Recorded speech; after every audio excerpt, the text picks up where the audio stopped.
Dévouée est sans doute l'adjectif qui la caractérise le mieux.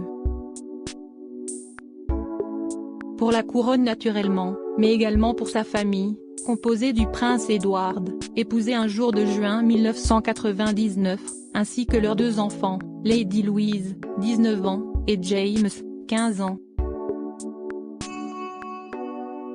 Si Sophie de Wessex s'est retrouvée plusieurs fois au cœur du scandale par le passé, elle s'est racheté une image depuis. Déjà mise en avant par sa belle-mère Elisabeth II au moment du mégoï, tenant alors une place de choix auprès de Kate Middleton, l'épouse du prince Edward devrait également être sollicitée, peut-être même promue, par Charles III désormais. Engagée, mais modeste, telle est la raison de sa popularité. Sophie est une personnalité fiable pour reprendre les responsabilités qui ne peuvent plus être assumées par Harry, Meghan et Andrew, observe par exemple le journaliste royal Phil Dampier. Si son engagement et ses diverses prises de position l'honorent, Sophie de Wessex est également appréciée pour la femme et la mère qu'elle représente. Si elle se montre aujourd'hui proche de sa fille Lady Louise et de son fils James, la roturière, qui fête son 58e anniversaire ce vendredi 20 janvier, a traversé des épreuves difficiles. A commencer par la perte de son premier enfant, à la suite d'une grossesse extra-utérine, survenue 2 ans après son mariage avec le prince Edward. À l'époque, la comtesse de Wessex a été transportée en urgence de sa résidence de Bagshot Park, située dans le Surrey, à un hôpital londonien où elle a été prise en charge. Malgré cette épreuve, l'envie de devenir mère ne l'a pas quittée. Mais sa seconde grossesse ne s'est, là encore, pas déroulée comme elle l'avait imaginé. En 2003, elle a frôlé la mort en donnant naissance à une fille prénommée Lady Louise. À 1 mois du terme, Sophie de Wessex a dû être opérée après avoir perdu beaucoup de sang. Alitée quelques jours, la maman a finalement été sauvée. Mais la vie de sa fille ne tenait qu'à un fil. Prématurée, la fillette pesait à peine plus de 2 kilos à sa naissance et a été contrainte de passer 2 semaines en soins intensifs. C'était totalement traumatisant, et à certains égards, Sophie ne s'en est jamais remise, a confié un ami au Daily Mail en 2014. Et de constater, cela a complètement remodelé son personnage et a affecté sa relation avec ses enfants. D'autant que cette naissance prématurée n'a pas été sans conséquences pour Lady Louise. Si cette dernière s'est battue pour sa vie, elle a continué à lutter avec acharnement les années qui ont suivi. La fille de Sophie et Edward de Wessex a développé une maladie rare de la vue, entraînant une déficience visuelle, qualifiée de strabisme profond par sa mère.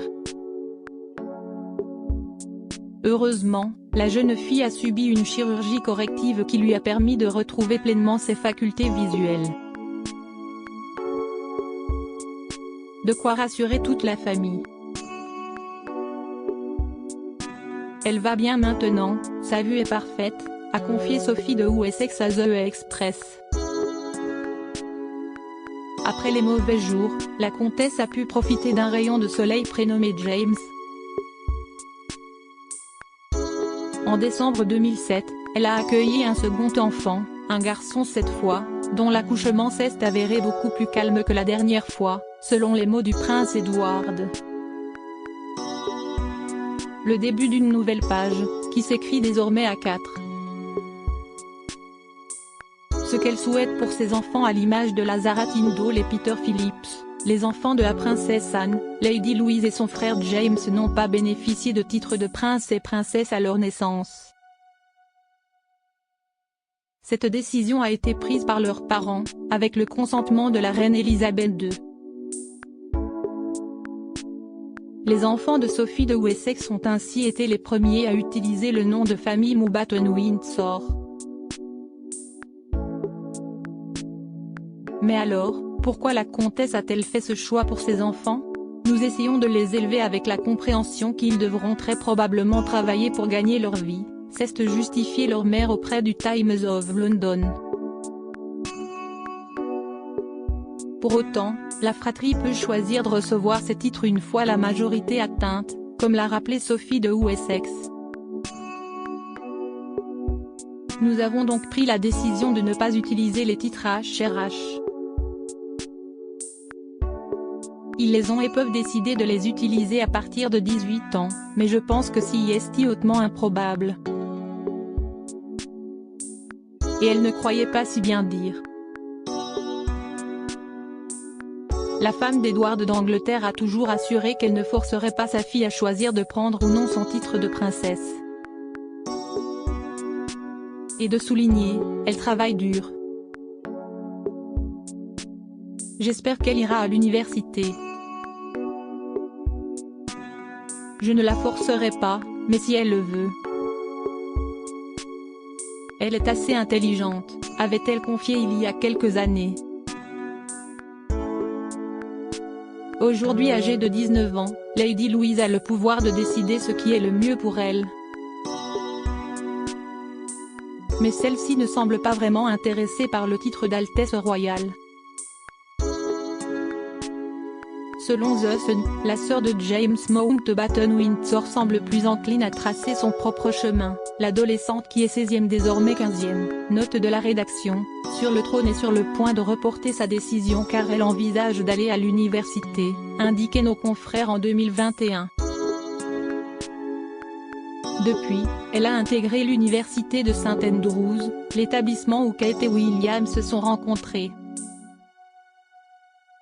Alors, est-ce uniquement en raison de ses études ou a-t-elle été découragée en assistant au destin de son cousin, le prince Harry, ou encore celui de son oncle, le prince Andrew? Mystère. Une mère protectrice afin de protéger leurs enfants, Sophie et Édouard ont tout mis en œuvre pour qu'ils reçoivent une éducation normale malgré leur statut privilégié.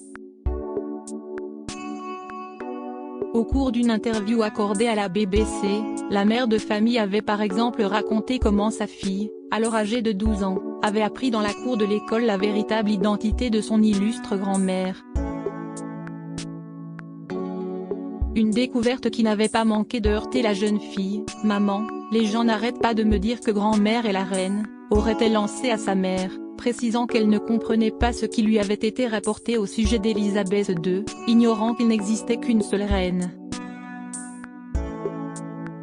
Du mieux qu'elle pouvait, Sophie a tenu ses enfants éloignés des projecteurs, limitant leurs apparitions publiques et en leur enseignant des valeurs qu'elle juge fondamentales, à commencer par le travail. En raison de son histoire personnelle sans doute, Sophie de Wessex s'est toujours montrée très protectrice avec sa progéniture. Si elle a laissé sa fille voler de ses propres ailes, elle a toujours gardé un œil attentif sur elle. Je dois la laisser vivre sa vie. Ce n'est à moi de vivre pour elle.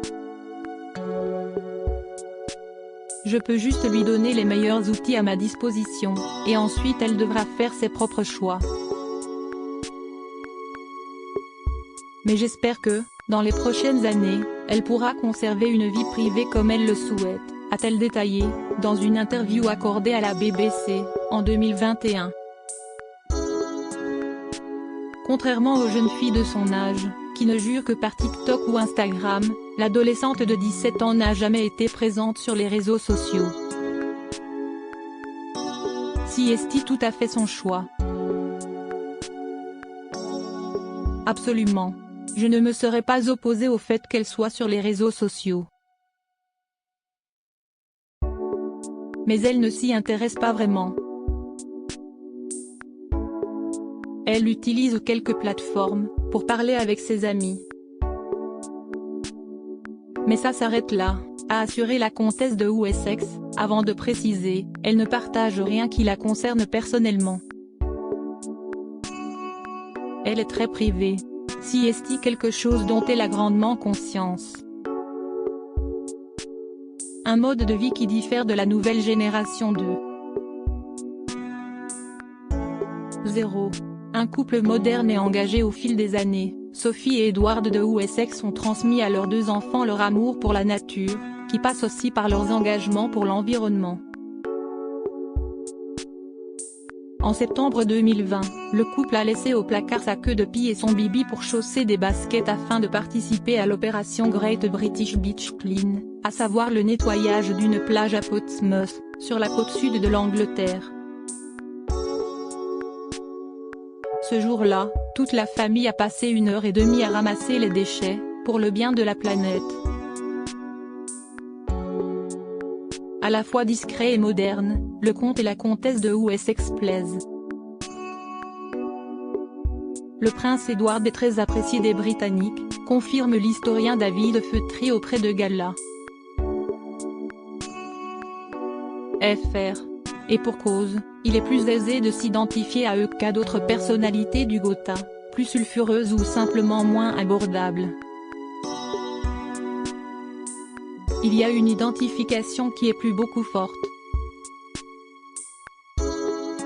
Edward et Sophie ont 2 enfants, ils vivent de manière relativement normale, ils ont refusé les principaux titres, ils se sont écartés du pouvoir.